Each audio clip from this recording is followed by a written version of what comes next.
Kami berikan pujian kami kepadamu ya Tuhan. Kami berikan segala hormat, kemuliaan, kejayaan hanya bagi nama-Mu Yesus.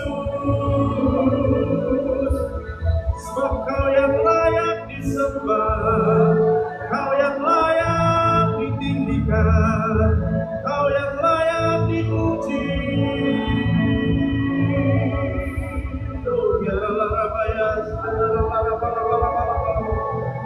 Yesus Tuhan, Juru Selamat kami. Haleluya.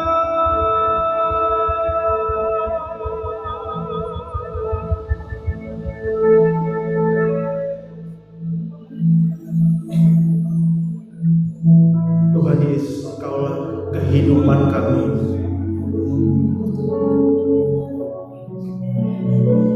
Karena Engkaulah, maka kami hidup sampai dengan saat ini ya Tuhan. Engkaulah jalan, Engkaulah yang menetapkan setiap jalan-jalan kehidupan kami.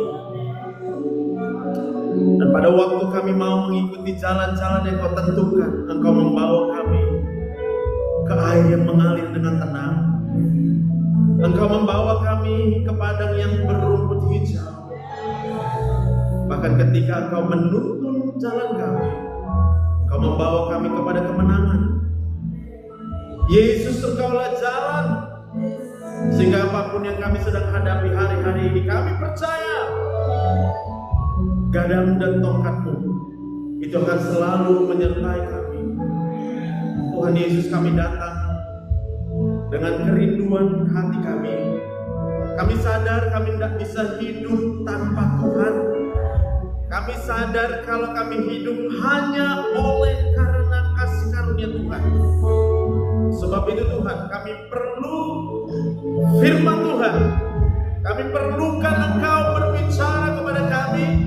Kami perlukan Engkau memberitahukan jalan-jalan-Mu, perintah-perintah-Mu kepada kami. Sebab kami percaya janji-janji-Mu itu menghidupkan setiap kami. Terima kasih Tuhan Yesus. Terima kasih Tuhan. Terima kasih Tuhan. Terima kasih Tuhan Yesus. Kami sadar apa yang bisa kami lakukan untuk membalas segala kebaikan-Mu ya Tuhan,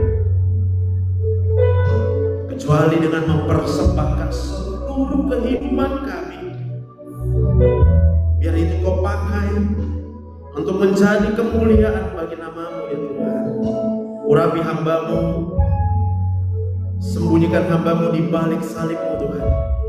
Setiap kami berjumpa pribadi dengan Tuhan Yesus di tempat ini, urapi kami dengan Roh Kudus. Buat kami mengerti, bukakan mata rohani kami, bukakan telinga rohani kami, supaya kami boleh menerima semua yang Kau perintahkan dalam kehidupan kami. Di dalam nama Tuhan Yesus, semua yang siap diberkati Tuhan. Sama-sama kita katakan amin. Berikan tepuk tangan yang meriah buat Tuhan Yesus. Haleluya. Mari silakan duduk Bapak Ibu dikasih Tuhan. Shalom. Puji Tuhan. Apa kabar hari ini? Haleluya. Berapa banyak kita sudah memikirkan, kok bisa kita sampai di sini? Kita bisa duduk di sini. Kok bisa? Kita tadi malam, siapa yang tidur tadi malam? Haleluya. Terus siapa yang ingat waktu bangun? Kok bisa kita masih bangun gitu ya? Dijaga. Kita nggak sadar. Kita nggak tahu apapun yang terjadi di sekeliling kita, tapi kita bangun Bapak Ibu. Dan berhari-hari, berminggu-minggu, berbulan-bulan, kita hidup sampai dengan hari ini. Padahal yang kita hadapi itu banyak sekali persoalan dan masalah. Ada yang sakit, ada yang persoalan ekonomi, semua. Tapi berapa kita memikirkan pagi ini, kok kenapa lalu kemudian kita masih ada duduk di sini. Dan kita bisa duduk aman, nggak ada yang jatuh, ada yang jatuh tadi. Ada yang jatuh, nggak ada. Ada yang waktu datang ke sini jatuh, ada? Karena kalau ada yang jatuh, kamu masih bisa sampai ke sini. Itu karena tangan Tuhan yang mengangkat kamu. Berikan tepuk tangan yang meriah buat Tuhan. Besar sungguh kasih setiamu,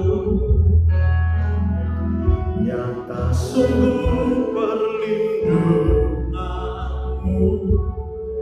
Tak satu kuasa mampu pisahkan aku dari kasih-Mu.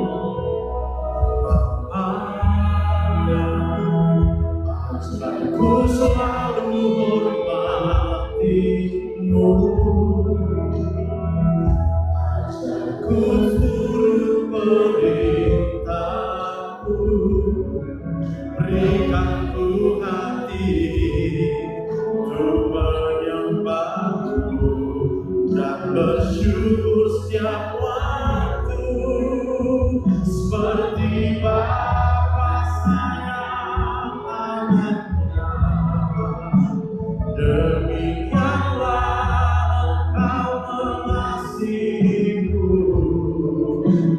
Kau jadikan biji matamu, Kau berikan semua yang ada padamu, seperti Bapa sayang anaknya.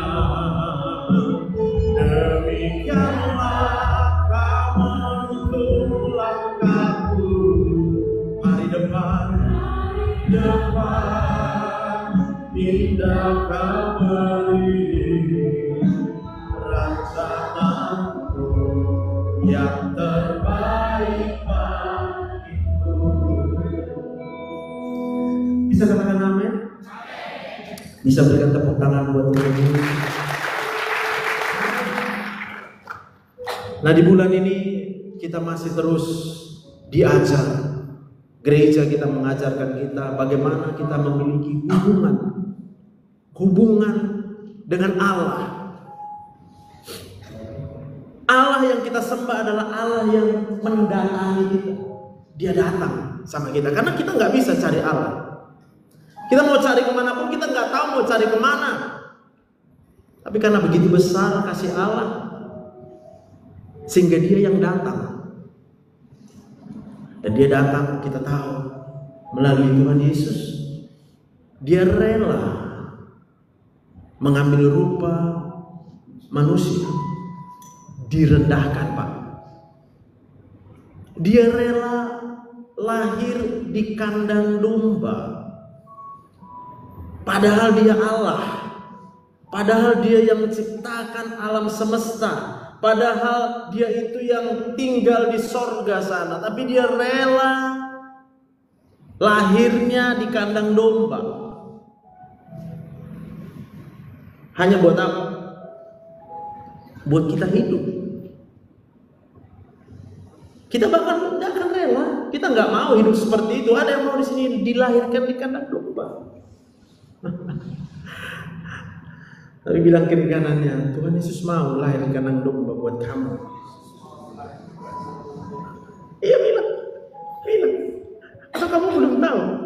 Saya kasih tahu sama kalian ini.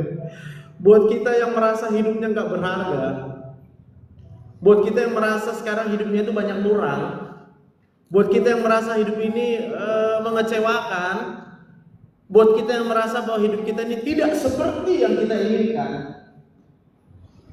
maka kita harus tahu kalau kita hidup itu bukan karena kita.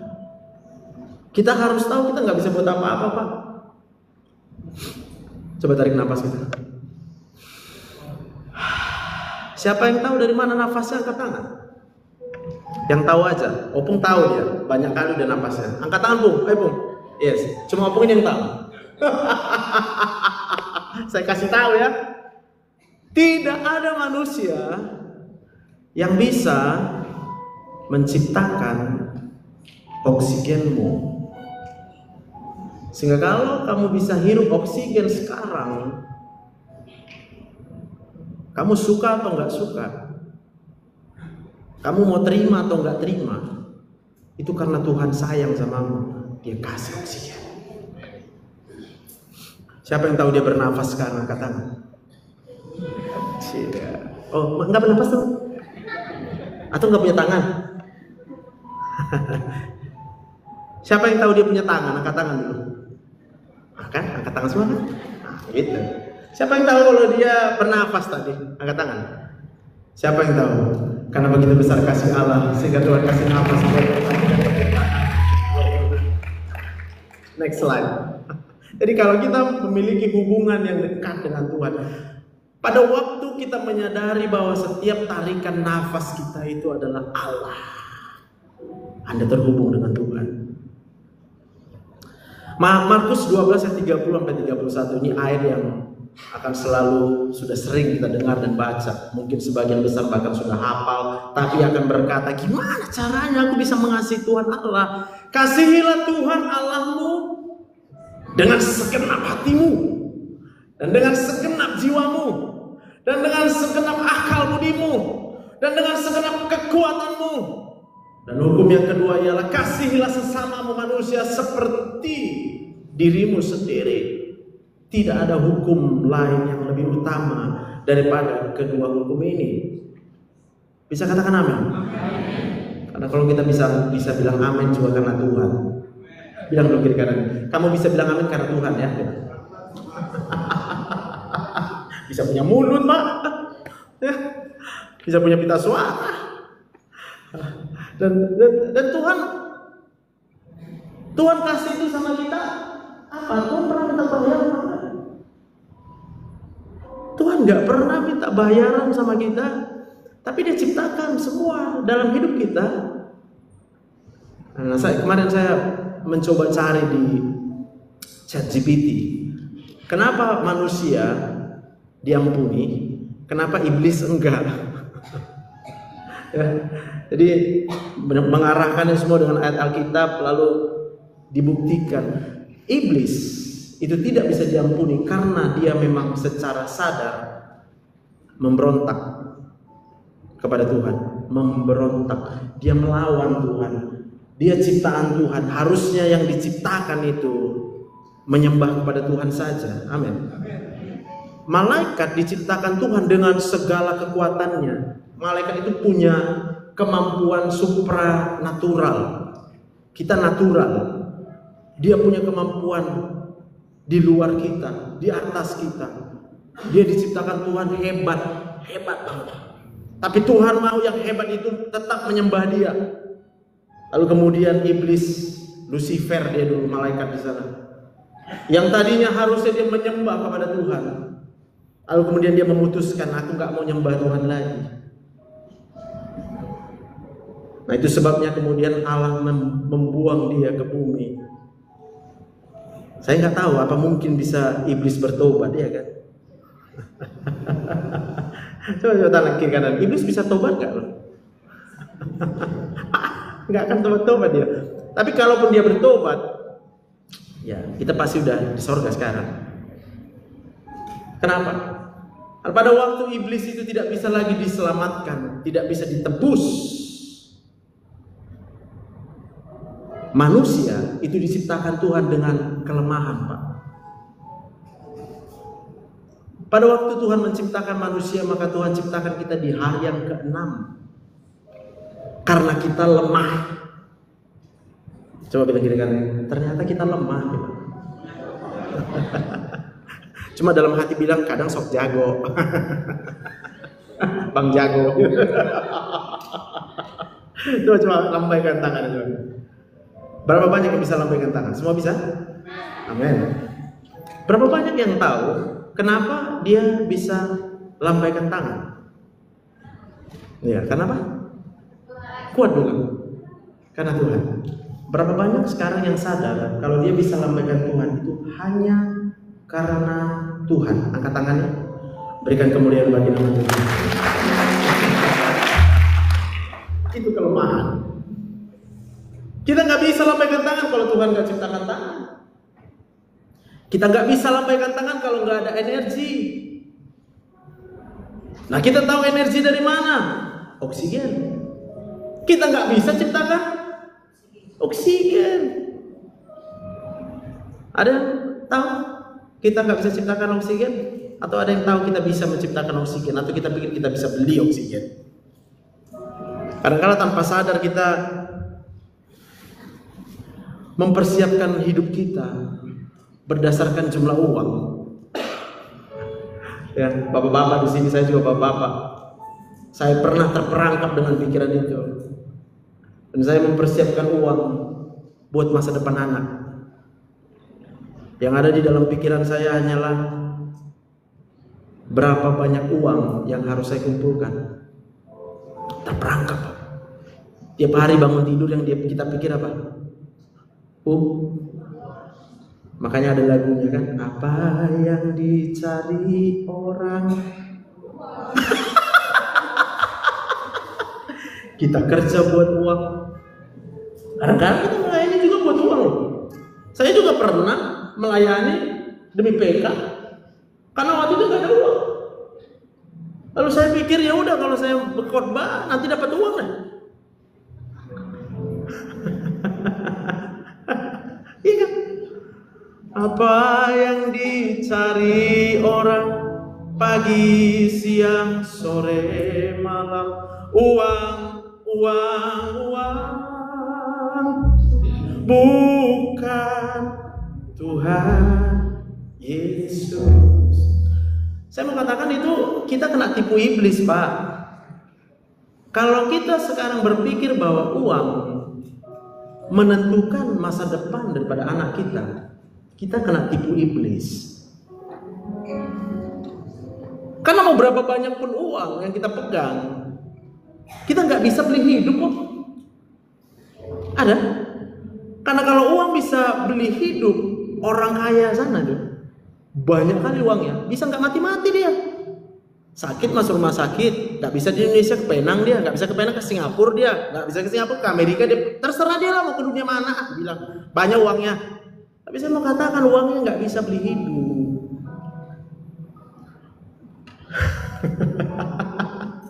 Bilang kiri kanan dulu, jangan kau kumpulkan uang, bilang.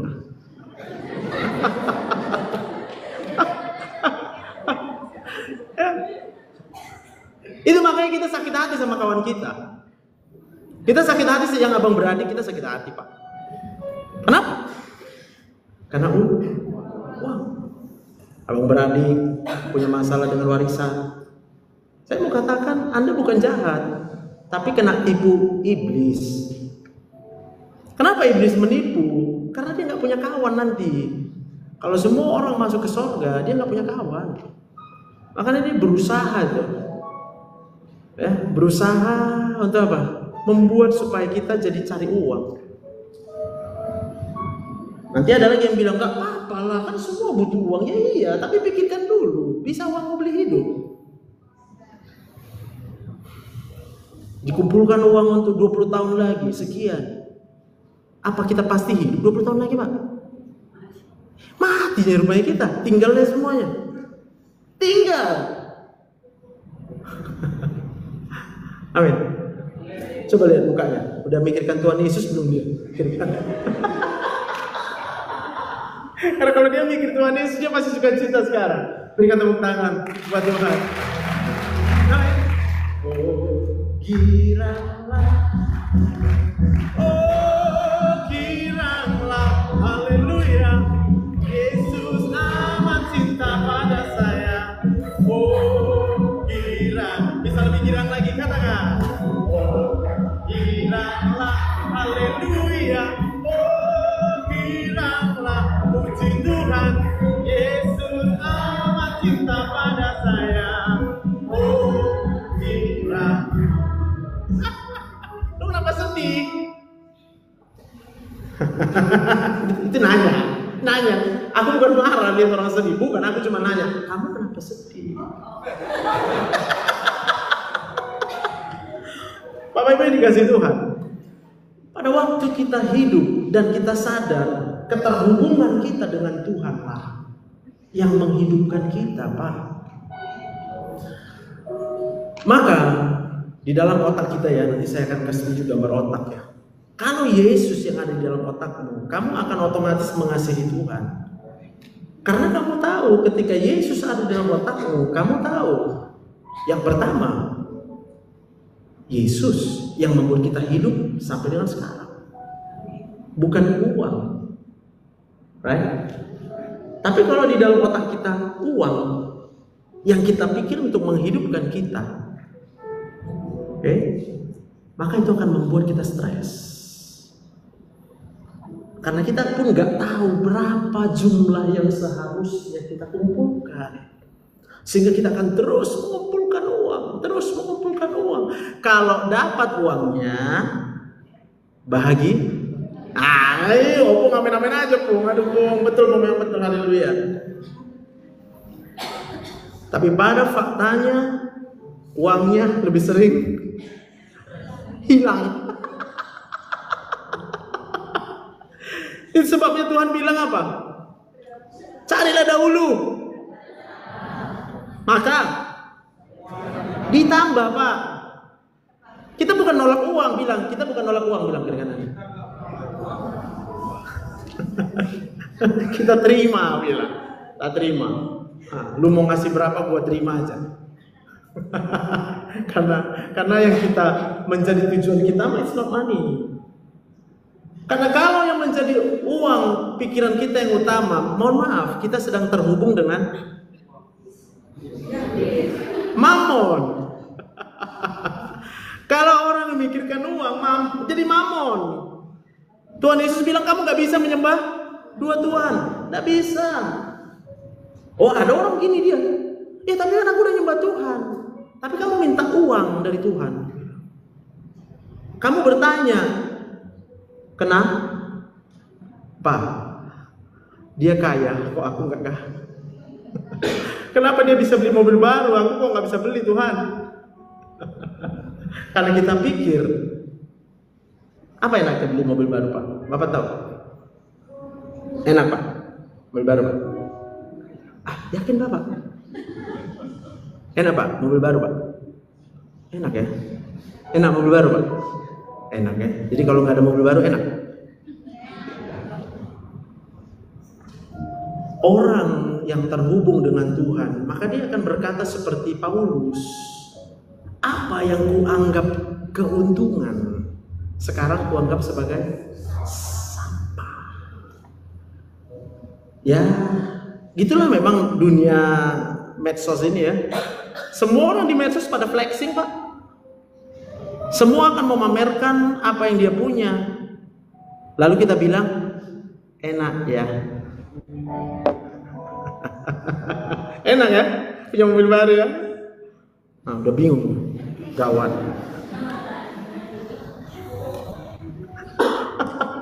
Karena yang harusnya kita pikirkan itu adalah Yesus. Yohanes 14 ayat 6, akulah jalan dan kebenaran dan hidup. Maka kalau kita berpikir bahwa Yesus yang ada di dalam pikiran kita, kita sadar kita masih hidup. Dan kalau kita masih hidup itu karena Yesus yang buat kita hidup, Pak. Enak hidup, Pak? Enak. Enak hidup aja? Enggak, iya jujur kali Bapak ini memang. Bapak tahu? Kita semua tahu nggak? Untuk bisa hidup itu perlu apa? Uang lagi katanya. Darah Yesus. Kita udah di depan ini udah dari tadi capek bicarain Tuhan Yesus, jawabannya juga Anda sedang ditipu iblis. Kalau Anda kuliah sekarang, lalu berpikir kalau nanti tamat biar bisa jadi S2, S3 supaya punya uang, Anda ditipu iblis. Anda pasti akan sekolah stres. Pasti stres. Mikir kapan cepat tamat. Kalau dia cepat tamat, cepat karena kerja mau cari duit supaya uangnya kena tipu iblis. Anda kan korupsi. Tepuk tangan buat Tuhan Yesus. Karena kalau orang dalam pikirannya Yesus, dia nggak akan korupsi. Tapi ada orang dalam pikirannya Yesus, dia pakai Yesus untuk memenuhi keinginannya. Ya. Dia pengen kaya. Sehingga ada beberapa orang yang datang melayani Tuhan karena dia pengen kaya. Maka dia nggak boleh menyatakan bahwa dia melayani Tuhan. Dia melayani dirinya sendiri. Dia melayani kebutuhan dia. Dia melayani maunya dia, Pak. Buat yang masih sering doanya doa Bapa kami pasti paham yang gue bilang. Jadilah kehendak-Mu di bumi sama. Bukan kehendak kita yang jadi. Tapi kita duduk di sini itu semua pikirannya pasti berpikir aku mau apa? Pasti banyak mau kita. Karena kalau nggak banyak mau kita pasti ketawa-ketawa kita di sini memuji memuliakan Tuhan. Katakan amin. Tapi karena banyak kali mau kita, mau kaya, mau dipandang orang, biar dibilang cantik ya. Coba bilang kiri kanannya, kamu ganteng. Kalau laki-laki bilang kamu ganteng. Ya, yang lagi perempuan bilang kamu cantik untuk yang perempuan.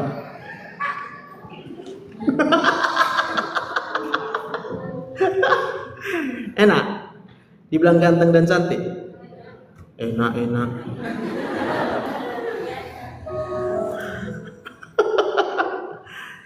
Memang enak dan itulah yang dipakai sama iblis.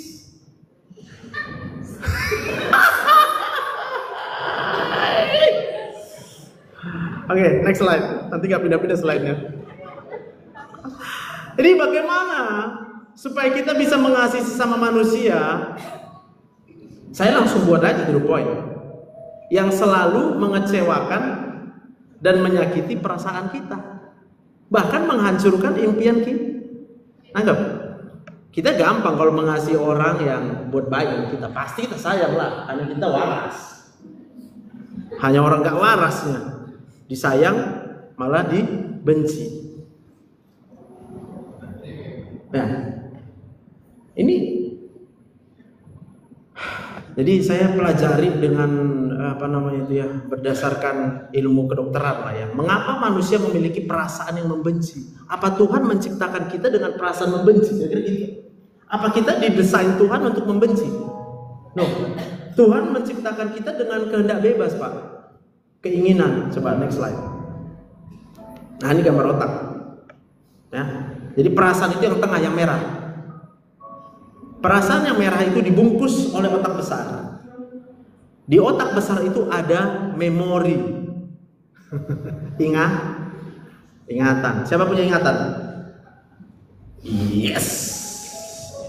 Berarti semua yang kita lihat, kita dengar, kita baca, masuk ke memori kita. Setuju?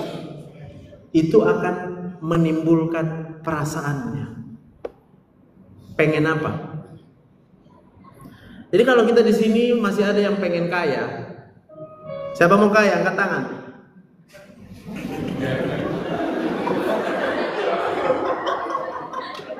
Oh iya, bagus. Aku mau kasih tahu aja.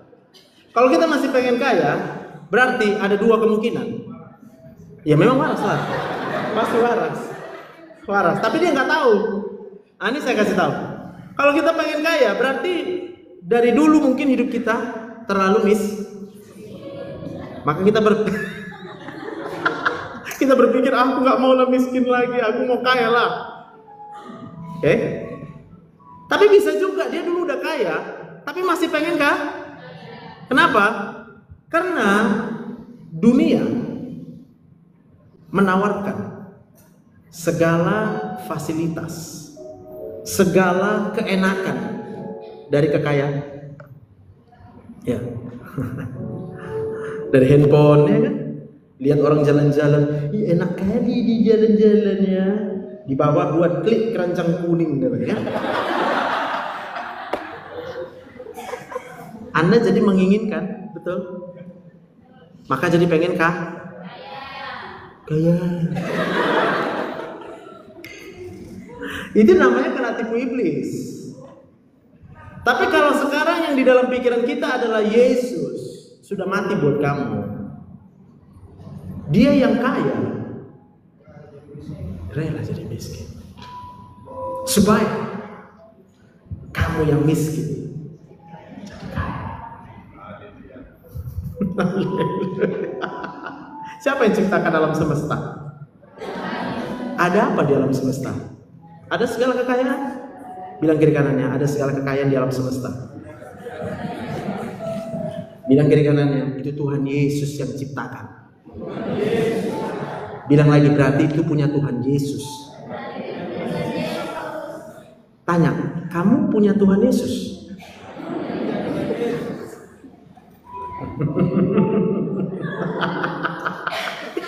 Rupanya aku kaya.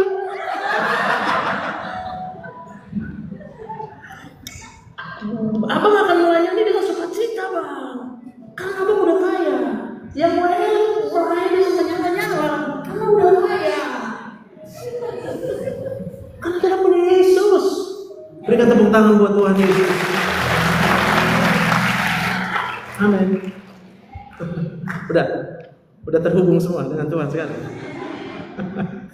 Maka pada waktu Anda menghadapi orang yang menyakiti perasaanmu, boleh langsung slide yang Roma 8 ayat 28. Right? Jadi orang-orang yang merasa miskin adalah orang yang gak kenal Tuhan.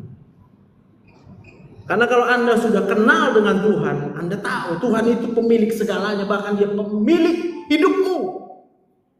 Sehingga kau gak perlu khawatir. Karena kalau kamu khawatir itu karena kamu bodoh. Bodoh. Coba ya bilang, masa iya aku bodoh bilang.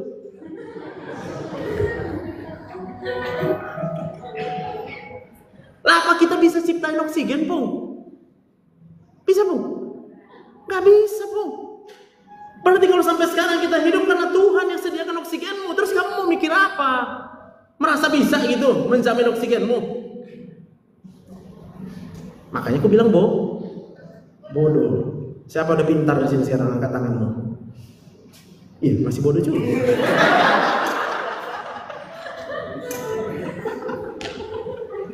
Hal yang paling pintar adalah knowledge.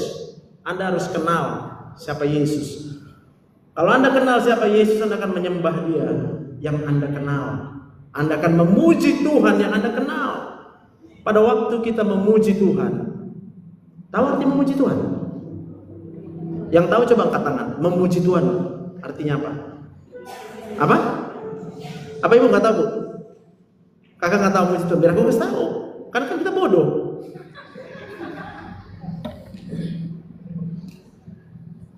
Ya kita udah berapa tahun di gereja, Pak? Kita nggak tahu memuji Tuhan. Memuji Tuhan itu adalah mengakui kebesaran Tuhan. Coba tarik nafas. Siapa yang sadar bahwa nafas itu karena kuasa Tuhan? Angkat tangan. Itu Anda sedang memuji Tuhan. Tapi kalau Anda bilang, nggak tahu.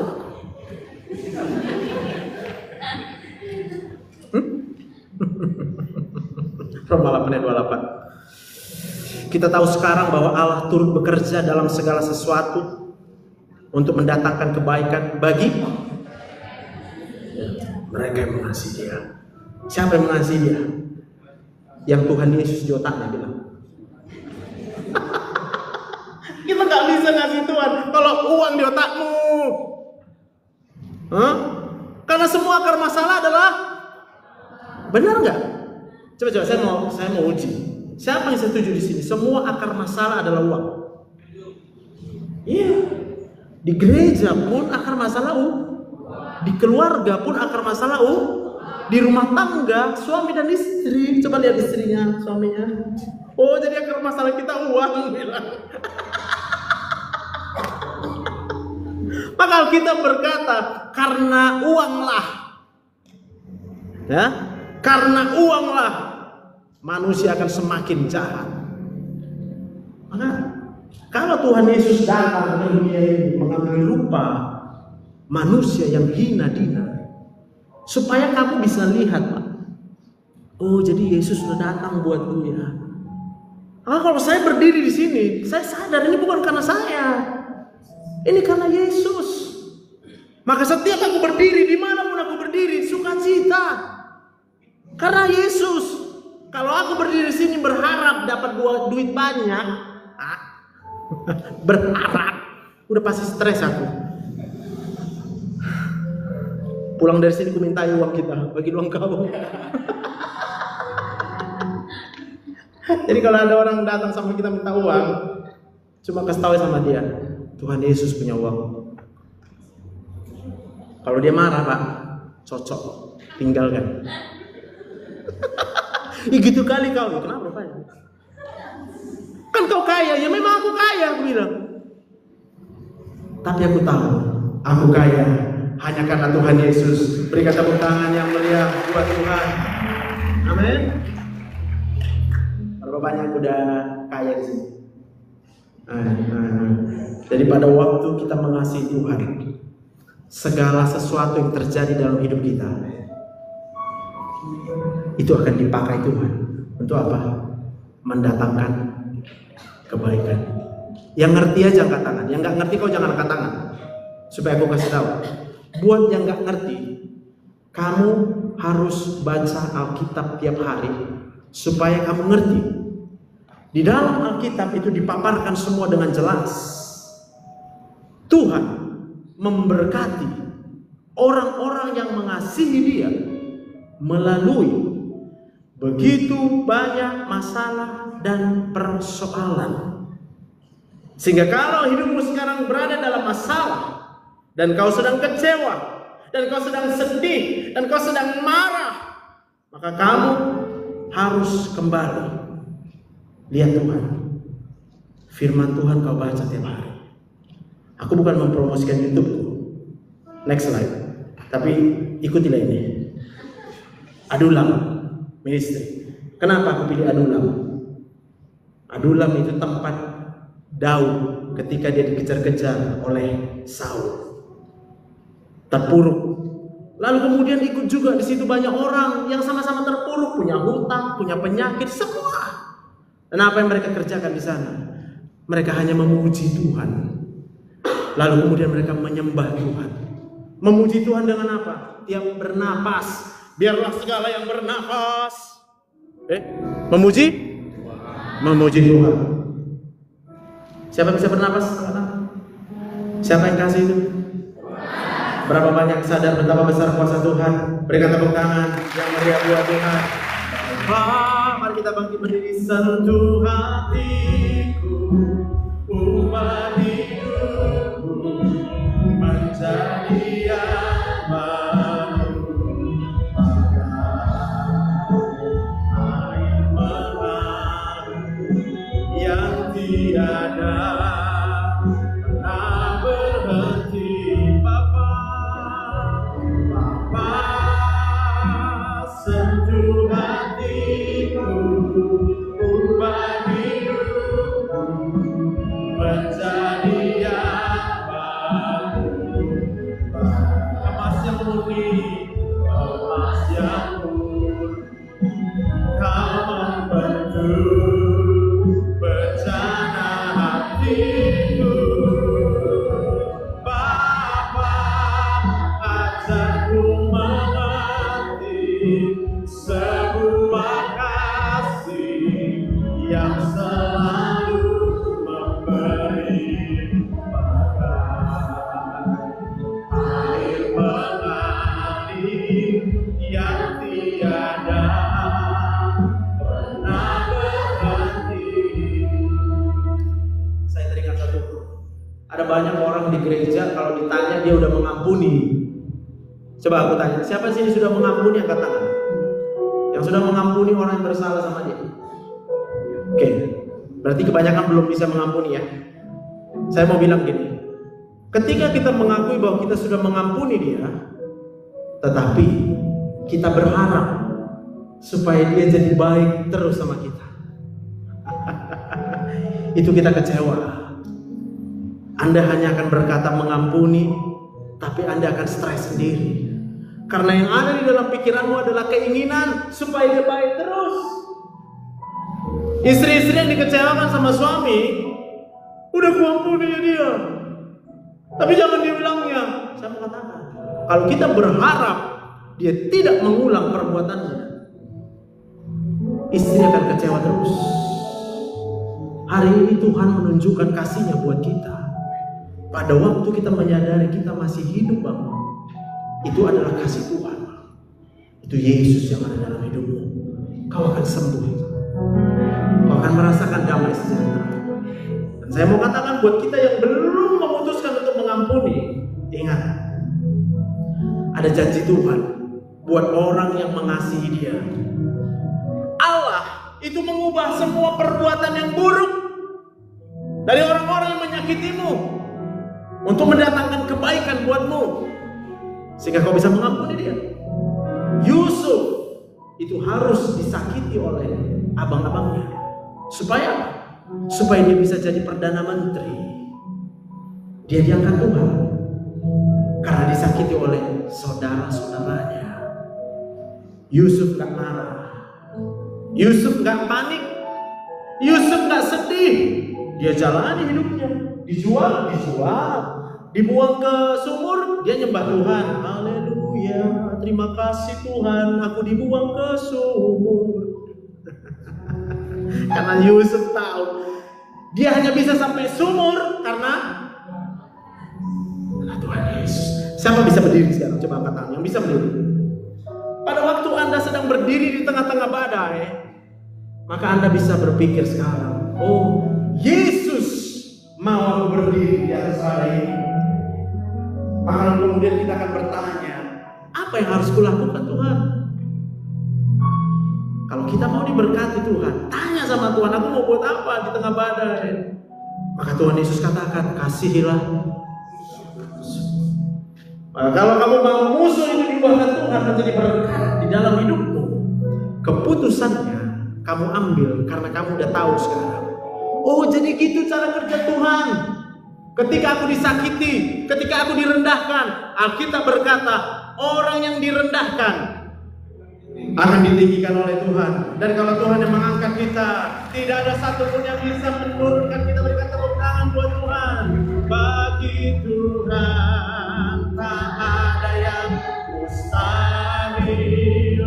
Bagi Tuhan tak ada yang, ada mujizatnya disediakan bagiku. Ku diangkat dan dipulihkannya. Mari angkat kedua tangan kita. Oh, bagi tak ada yang mustahil. Haleluya. Saat ini Tuhan, kami percaya hanya kepada Tuhan Yesus. Kami percaya hanya kepada satu nama, nama di atas segala nama. Oh, dan dipulihkan, ku diangkat. Haleluya, dan dipulihkan, ku diangkat. Dan dipulihkannya.